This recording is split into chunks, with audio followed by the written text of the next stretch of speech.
A new government report says Taiwan's government agencies are being hit by millions of cyber attacks from China every day, and the attacks are only increasing. Cadence Quanta reports. 2.8 million. That's about how many Chinese cyber attacks a new national security report says have hit government departments in Taiwan every day this year. 害攻的目标主要锁定我国的政府、关键基础设施以及相关重要产业的供应链。那中共除了来进行情报的窃取之外，也结合在暗网、论坛还有媒体来传散各种的伪冒文件。那目的就在动摇我们国人还有社会对于政府网防的一个信心。 China claims Taiwan as its territory and has been ramping up intimidation and influence tactics on the country, with the aim of bringing Taiwan under its control. Cyber attacks a part of that strategy. 这些攻击的目的最主要还是在于说，在必要的时候他要对我们做一个瘫痪我们。那进一步的是看到我们 关键的设施包括金融的、交通的那可能交通的瘫痪不管是造成你财务上损失、实体上的伤害，还有对于心理上的一个威吓，这是他所要达到的多重的一个目的。 National Security Bureau data shows those attacks have been increasing over the last few years. In 2023, the government saw an average of 1.2 million attacks per day. That doubled in 2024 to 2.4 million and has grown again this year to 2.8 million. The government also says it's detected over 1.5 million online posts, many on Facebook, showing China is spreading disinformation. Officials say content often targets Taiwan's government, stirs suspicion towards the United States, fuels internal divisions, and promotes pro-China narratives. The report also highlights China's use of AI to try to manipulate Taiwanese public opinion on topics like U.S.-Taiwan tariff negotiations and energy policy, and the mass recall elections for opposition legislators held earlier this year. As China works to influence public opinion and society here in Taiwan, tactics that may be less visible than things like military drills, it's a form of intimidation the government says is just as concerning. Scott Wong and Cadence Quaranta for TaiwanPlus. Taiwan People's Party Chair Huang Guochang is denying a media report linking him to the recent hacking of a public radio station's website. In September, a Chinese flag briefly appeared on the homepage of Radio Taiwan International, or RTI. Taiwanese outlet Mirror Media reported on Tuesday that Huang was allegedly connected to the RTI engineer accused of performing the hack. Huang dismissed the claims that he was recruiting hackers to steal sensitive data, calling the report a fabricated story. The RTI case is still being investigated. A former executive for one of Taiwan's flagship airlines is facing charges of spying for China. Prosecutors say the alleged spy tried to use personal connections and a bribe to get national security secrets. As John Van Trieste reports, it's part of a bigger pattern of China recruiting Taiwanese people to infiltrate the country's institutions. A former EVA Air employee is the latest Taiwanese person caught trying to spy for China. He was posted to China in a senior role between 2012 and 2014, and by the time he came back to Taiwan, was in the service of Beijing with instructions to set up a spy web. Prosecutors say he turned to a former classmate with a job at the Mainland Affairs Council, the government agency charged with China-Taiwan ties. But the classmate turned down an offer of around $3,000 for state secrets and reported the attempted bribe to officials. Now, the former airline exec faces charges of violating the national security law. In his case, that could mean up to 7 years in prison and a maximum fine of more than $3 million. But as officials say, not all the facts of the case are out there yet. 相关的细节不清楚，不过我想我们军中还是要强化我们的保防教育，要加强我们的渗透跟反情报的工作。那同时也要落实我们的这个揭秘的资格的认证机制。This is far from the only Chinese spying case. Prosecutions have been on the rise in recent years. And from the start of the year to September alone, there were 24 cases. But the tactic of getting an airline worker to spy is a bit unusual.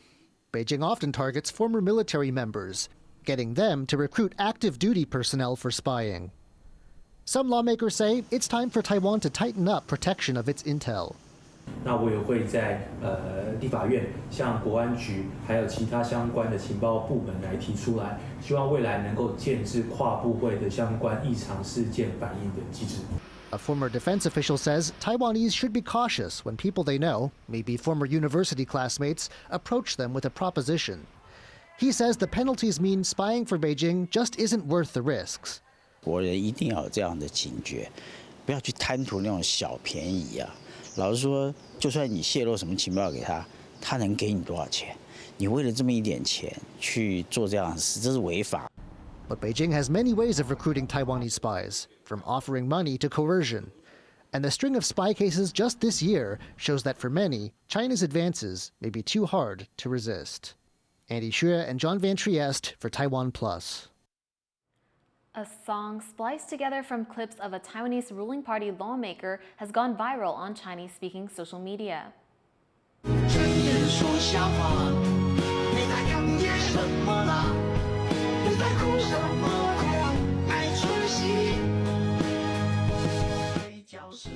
A Chinese content creator used bites from DPP lawmaker Wong to make the song. They're from speeches Wong made as a Taipei city councilor, criticizing former Taipei mayor Coercion. Other DPP members are panning the song and its popularity as part of a Chinese social media strategy meant to make Taiwan look bad. Beijing sees Wong's party as a pro-independence force threatening its claim over Taiwan. Wong himself has downplayed the song's popularity. Taiwan's foreign minister is calling for a regional security framework with Japan and the Philippines.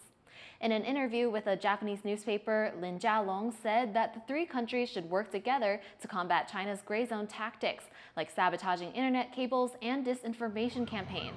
All three countries are part of the first island chain in the Pacific, and each has maritime disputes with China.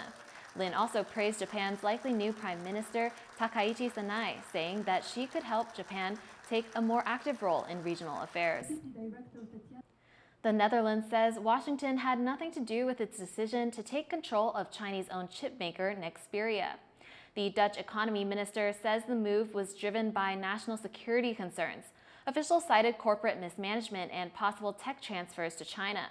A Dutch court later suspended Nexperia's Chinese CEO and appointed a new director.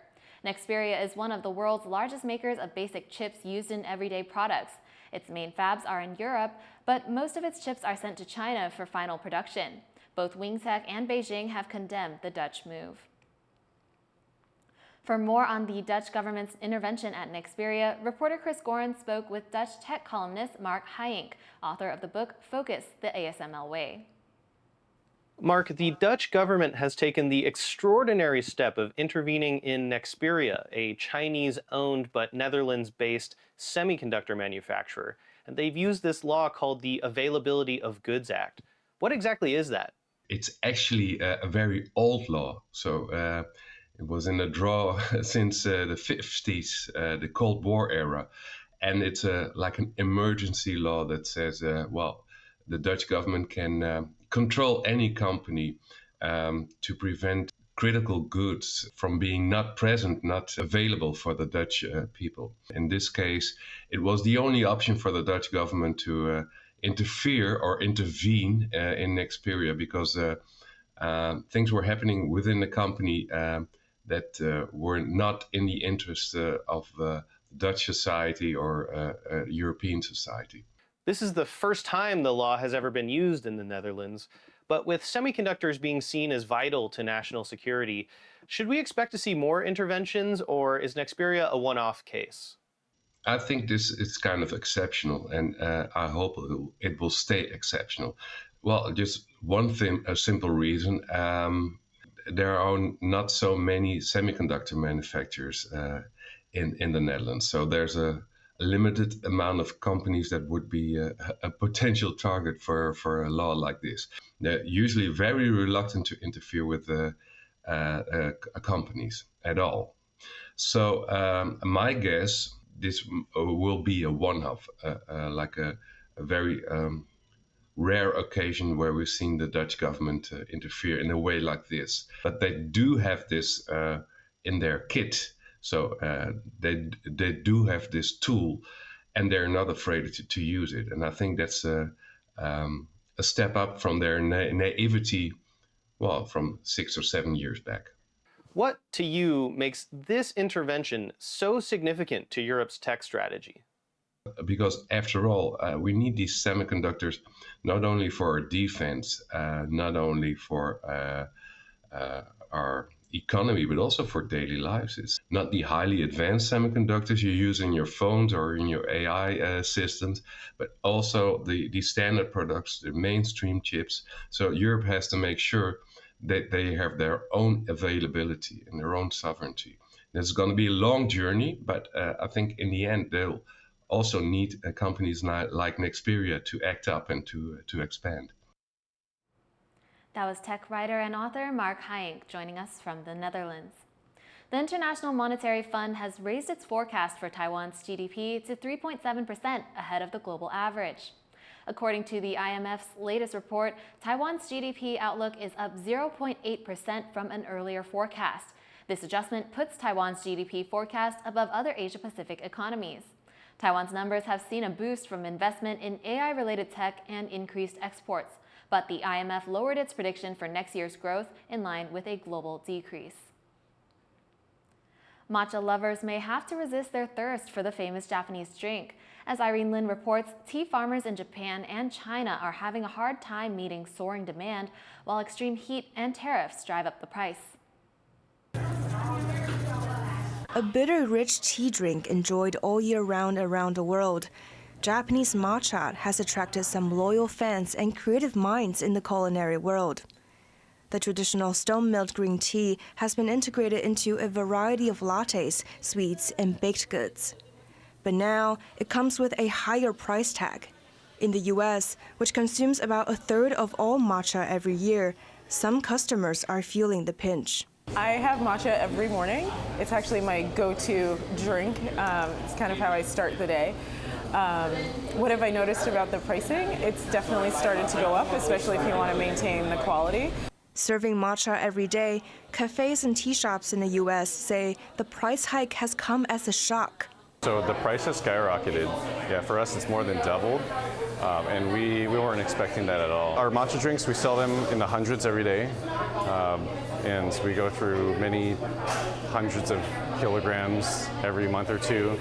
So it's a lot of matcha. While matcha green tea growers may be glad to see a boom in popularity, many are struggling to meet the global demand. In Japan, crops have dwindled due to recent heat waves and aging farmers.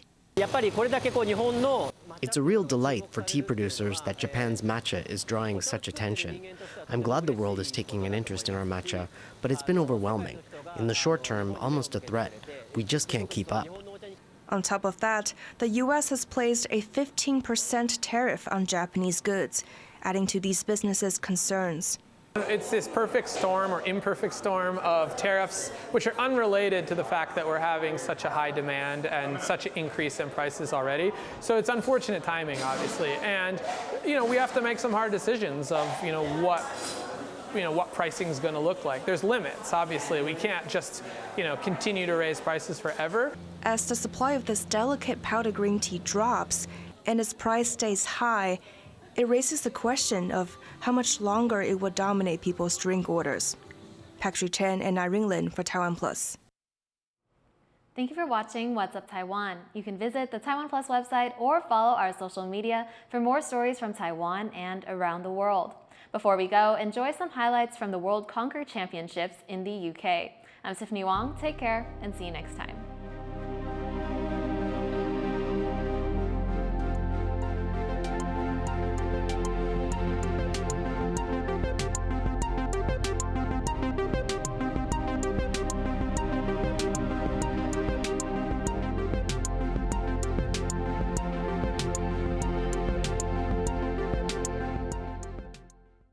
For more stories from Taiwan and how the country manages natural disasters, download the TaiwanPlus app.